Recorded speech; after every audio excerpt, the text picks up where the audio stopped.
എല്ലാവർക്കും സ്വാഗതം.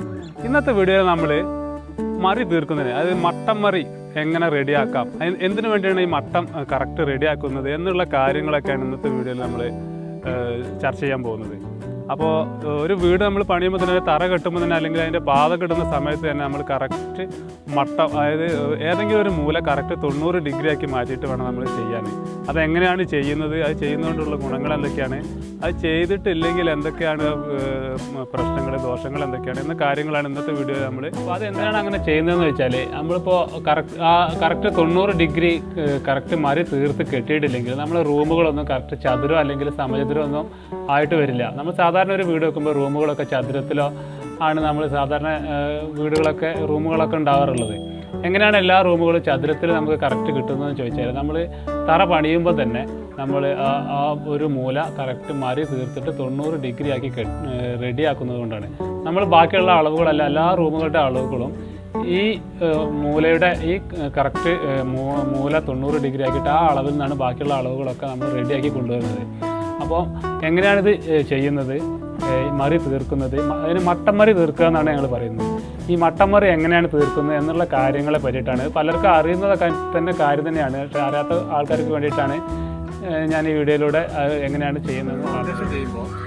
ആദ്യം നമ്മൾ ഇവിടെ ചെയ്യുന്നതെന്ന് വെച്ചാൽ, ഇത് കന്നിമൂലയാണ് കേട്ടോ, വീടിൻ്റെ കന്നിമൂലയാണിത്.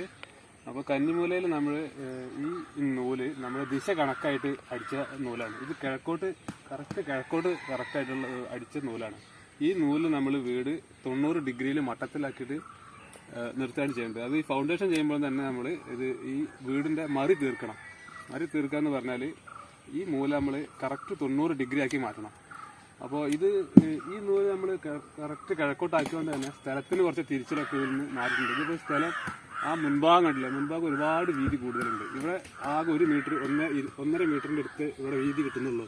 അത് ഈ സ്ഥലം ദിശ കണക്കായിട്ടല്ല, നമ്മൾ വീട് ഒരു കിഴക്കോട്ട് മരമായിട്ടാണ് നിർത്തുന്നത്. ഇത് ദിശ കണക്കായി വെച്ച നൂലാണ് ഈ നൂലിന് കറക്റ്റ് നമുക്ക് മട്ട ആയിട്ടാണ് നമ്മൾ വീട് പണിയാൻ വേണ്ടിയിട്ട്. അപ്പോൾ ഈ കോർണർ ഭാഗം 90 ഡിഗ്രി ആയാൽ പിന്നെ ഈ 2 നൂലിൽ നിന്നാണ് ബാക്കിയുള്ള അളവുകളൊക്കെ നമ്മൾ പിടിക്കാൻ പോകുന്നത്. അപ്പോൾ ഈ നൂലുമെന്നാണ് നമ്മൾ ഇനി അളവ് പിടിക്കാൻ പോകുന്നത്. അതിന് ആദ്യം തന്നെ നമ്മൾ എന്ത് ചെയ്യണം, ഈ നൂല് കറക്റ്റായിട്ട് നിർത്തണം. അതിന് ഞങ്ങൾ ചെയ്യുന്നത് എങ്ങനെയാണെന്ന് വെച്ചാൽ, അതിനൊരു സിമ്പിൾ മെത്തേഡ് ഉണ്ട്. അപ്പോൾ അതിന് ഞാൻ 90 ഡിഗ്രി ആക്കുന്നത് എങ്ങനെയാണെന്ന് ഞാൻ കാണിച്ചു തരാം. നമ്മൾ ഇതിൻ്റെ ആ നൂലിന് കറക്റ്റ് ഇങ്ങോട്ട് 3 അടി മാർക്ക് ചെയ്യുക. 3 അടി കറക്റ്റ് 3 അടി വെച്ചിട്ട് ഇവിടെ ഒരു നൂല് കെട്ടാം.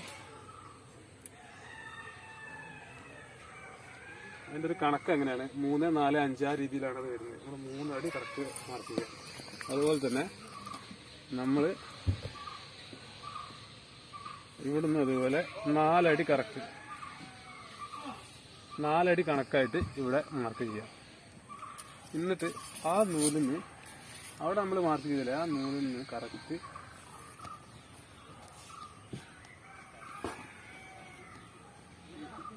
ഇത് കറക്റ്റ് ഇവിടെ 5 അടി ആയിരിക്കും. അപ്പോൾ ഇത് കുറച്ച് 5 അടിയിൽ കുറച്ച് കൂടുതലുണ്ടെങ്കിൽ ആ കുറ്റി അതിനനുസരിച്ച് നമ്മൾ ഈ നൂലുണ്ടല്ലോ, ഈ നൂല് അതിനനുസരിച്ച് അഡ്ജസ്റ്റ് ചെയ്യാണ് വേണ്ടത്. ഇത് നമ്മൾ അഡ്ജസ്റ്റ് ചെയ്ത് വെച്ചിട്ടുണ്ട്. ഇത് കറക്റ്റ് 5 അടിയിലാണ് നിൽക്കുന്നത്. അപ്പോൾ അതിൻ്റെ അർത്ഥം ഈ വശം 3 അടിയും ഈ വശം 4 അടിയാണെങ്കിൽ ഈ വശം 5 അടി ആയിരിക്കും. അതിപ്പോൾ ഏത് അളവ് എടുക്കട്ടോ, അപ്പോൾ മീറ്റർ ആയാലും 3, 4, 5 എന്ന രജിസ്റ്റർ എടുത്താൽ മതി. അപ്പോൾ ഇവിടെ കറക്റ്റ് 90 ഡിഗ്രി ആയിരിക്കും. അങ്ങനെ നമ്മൾ മട്ടമറി അതെന്തുകൊണ്ടാണ് ആ ഭാഗം 5 അടി കറക്റ്റായി വരുന്നതെന്നുള്ളത് നമുക്ക് അതിൻ്റെ കണക്കിലേക്ക് നമുക്കൊന്ന് പോയി നോക്കാം. അതായത് ഒരു ത്രികോണത്തിൻ്റെ ഒരു വശം 3ഉം മറ്റേ വശം 4ഉം ആണെന്നുണ്ടെങ്കിൽ അതിൻ്റെ കർണം 5 ആയിരിക്കും എന്നാണ് പൈത്തഗോറസ് കണ്ടുപിടിച്ചിട്ടുള്ളത്. അപ്പോൾ അത് ഇങ്ങനെയാണ് ഇതിൻ്റെ കണക്ക് വരുന്നത്. 3ൻ്റെ വർഗം 9ഉം 4ൻ്റെ വർഗം 16ഉം ആകുമ്പോൾ 5ൻ്റെ വർഗം 25. 9 + 16 25. അപ്പോൾ ശരിയാണത്. അതുപോലെ 3 എന്ന് പറയുമ്പോൾ 300, 400, 500 അങ്ങനെയാവാം. അതുപോലെ 3ൻ്റെ 3 ഇരട്ടി 9, 4ൻ്റെ 3 ഇരട്ടി 12, 5ൻ്റെ 3 ഇരട്ടി 15 അങ്ങനെയാവാം. 90, 120, 150 അങ്ങനെയുള്ള ഏത് കണക്കാണെങ്കിലും ഉപയോഗിക്കാൻ പറ്റും. അടിക്കണക്കിലാണെങ്കിൽ 3 അടി, 4 അടി, 5 അടി അങ്ങനെയൊക്കെ ഉപയോഗിക്കാറുണ്ട് ഞങ്ങൾ. അതായത് ഒരു വശം 3 ഭാഗമാണെങ്കിൽ മറ്റേ വശം 4 ഭാഗം, അടുത്ത വശം 5 ഭാഗം, അതാണ് ഉദ്ദേശിക്കുന്നത്. പിന്നെ ഇത് അളവെടുക്കുന്ന സമയത്ത് വലിയ നീളം കൂടിയ ചുമരാണെന്നുണ്ടെങ്കിൽ ഈ ചെറിയ കണക്ക് ഉപയോഗിക്കരുത്. അപ്പോൾ കുറേ ഒരു 10-15 മീറ്റർ നീളമുള്ള ചുമര ആ നൂല് അത്രയും നീളത്തിലാണ് കെട്ടിയിട്ടുള്ളതെങ്കിൽ നമ്മൾ 30 സെൻറ്റിമീറ്റർ 3 അടി അങ്ങനെയൊന്നും ഉപയോഗിക്കരുത്. അപ്പോൾ നമ്മൾ 3 മീറ്റർ 4 മീറ്റർ 5 മീറ്റർ അങ്ങനെയാണ് നമ്മൾ ഉപയോഗിക്കേണ്ടത്. എന്നാലേ കണക്ക് അതിൻ്റെ അളവ് കുറച്ചും കൂടി കറക്റ്റായിട്ട് വരികയുള്ളൂ. അപ്പോൾ ഇങ്ങനെ കർണിച്ചിട്ടുള്ള 2 വശങ്ങളിൽ നിന്ന് മറ്റ് 2 വശങ്ങൾ ഒരേപോലെ മാർക്ക് ചെയ്ത് നമ്മൾ മതിൽ കെട്ടുകയാണെങ്കിൽ നമുക്ക് കോൺകുത്തില്ലാത്ത നല്ല മുറികളായിട്ട് നമുക്ക് തിരിക്കാൻ പറ്റുമെന്ന് വെച്ചാൽ നല്ല കോൺകുത്തില്ലാത്ത ചതുരം നമുക്ക് ലഭിക്കും. നമ്മളിപ്പോൾ ഏത് വലിയ ബിൽഡിംഗ് ആയാലും ഏത് വീടായാലും ഒക്കെ മറി തീർക്കാൻ ഈ ഒരു രീതി തന്നെയാണ് ഉപയോഗിക്കുന്നത്. അപ്പോൾ ഈ ഒരു സൂത്രവാക്യം നമുക്ക് നല്ലൊരു അനുഗ്രഹം തന്നെയാണ് ഇത് കണ്ടുപിടിച്ചത്. ഇത് ശരിയാണോന്ന് നിങ്ങൾക്ക് എല്ലാവർക്കും വേണമെങ്കിൽ ഒന്ന് പരീക്ഷിച്ച് നോക്കാവുന്നതാണ്. നിങ്ങളെ വീട്ടിലുള്ള ടേബിളോ എന്തെങ്കിലും ഒരു സാധനത്തിൽ ഒരു സ്കെയിൽ കൊണ്ട് ചെറിയ മാർക്ക് 30 സെൻറ്റിമീറ്റർ 40 സെൻറ്റിമീറ്റർ 50 സെൻറ്റിമീറ്റർ ഒക്കെ വെച്ചിട്ട് നോക്കാവുന്നതാണ്. അത് ശരിയാണോ, അതിൻ്റെ മൂല മട്ടം കറക്റ്റിലാണോ നിർമ്മിച്ചതെന്നൊക്കെ ഒന്ന് ചെക്ക് ചെയ്ത് നോക്കാവുന്നതാണ്.